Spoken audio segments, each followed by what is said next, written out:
Saya suka geli sendiri kalau Pak SBY yang sudah sepuh masih harus turun gunung untuk melindungi partai yang dibangunnya sejak awal, yaitu Partai Demokrat.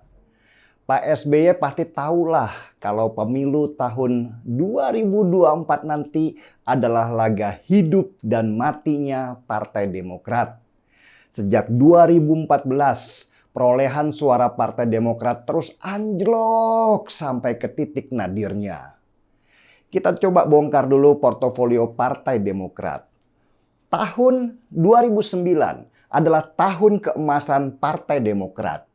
Dengan modal wajah gantengnya SBY sebagai incumbent yang memenuhi baliho di seluruh Indonesia, juga iklan-iklan di stasiun televisi, suara Partai Demokrat melejit sampai 20%. Meninggalkan Partai Golkar yang mengandalkan Yusuf Kalla dan PDI Perjuangan yang mengandalkan Megawati.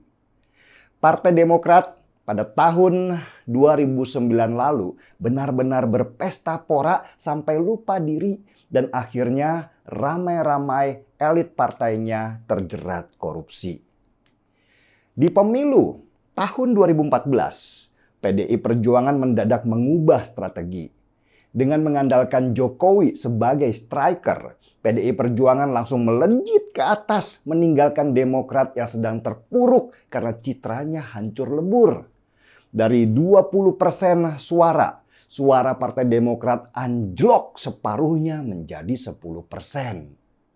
SBY kemudian gundah gundala melihat kenyataan itu dan memanggil AHY untuk pulang kampung mengawal Partai Demokrat karena dikiranya wajah muda dan gantengnya AHY terlebih dengan background tentara akan mengangkat suara.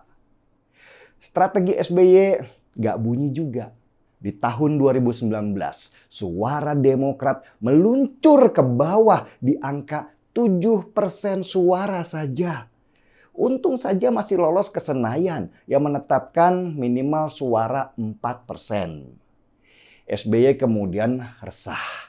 Dia menganggap bahwa AHY ternyata masih belum matang untuk mengawal Partai Demokrat. Maka sebagai bapak yang baik dan bijaksana, beliau pun turun gunung untuk kembali mengawal Demokrat. SBY ini seperti seorang bapak yang kaya raya yang ingin perusahaannya tetap berjaya dan memberikan kekuasaan lewat anaknya. Tetapi sayangnya karakter si anak masih belum kuat, masih sangat manja dan bergantung pada keputusan orang tuanya. Maka apapun strategi AHY itu harus dikomunikasikan pada bapaknya. Inilah yang membuat banyak orang tertawa ketika AHY mencoba memaksa keluar dari nama bapaknya, tapi tidak berhasil mengangkat nama Demokrat seperti awal mereka berdiri. Ditambah lagi, banyak kader-kader Demokrat yang menunggangi nama Demokrat untuk kepentingan pribadinya, sehingga tidak bijak menggunakan media sosial. Nama-nama seperti Andi Arief yang pernah tersangkut narkoba dan kondom bergerigi membuat nama Demokrat semakin menjadi bahan buli. Belum lagi ada nama Panca, Johnson, dan lain-lain yang malah menempatkan diri mereka sebagai orang yang tidak disukai karena komentar recehnya dan pembelaannya terhadap kelompok radikal. Ini membuat Demokrat sulit sekali memperbaiki citra buruknya. Demokrat berpotensi menjadi partai gurem di tahun 2024 nanti. Mereka bisa jadi tidak lolos dari batas minimal 4% dan tersingkir dari Senayan. Karena itulah mereka menggunakan strategi menumpang nama Jokowi untuk mengangkat nama mereka kembali supaya tetap dibicarakan orang. Menyinggung Jokowi adalah cara pansos terbaik untuk merangkul para oposisi. Cuma itu yang bisa dilakukan oleh Demokrat. Karena mereka nggak bisa bergeser dari citra oposisi. Mereka harus terus bertahan di sisa pertandingan terakhir. Dan ketika melihat Nasdem menggandeng Demokrat dengan membawa Anies Baswedan ke publik, saya tambah ketawa lagi.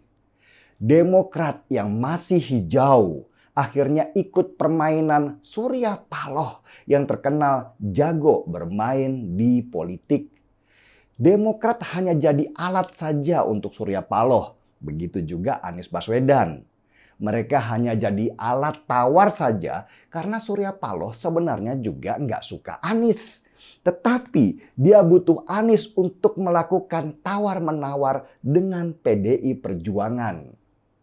Nasdem jelas butuh Demokrat dan PKS karena dengan bersatunya ketiga partai itu mereka bisa memilih calon presiden.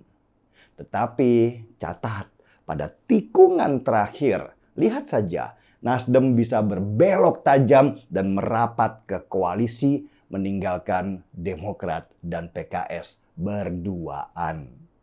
Akhirnya Demokrat kembali gigit jari dan suara mereka kembali anjlok karena salah strategi.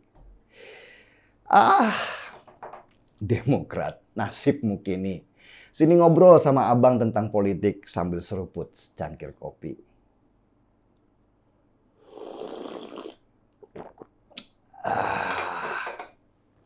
Markipi, mari kita seruput secangkir kopi.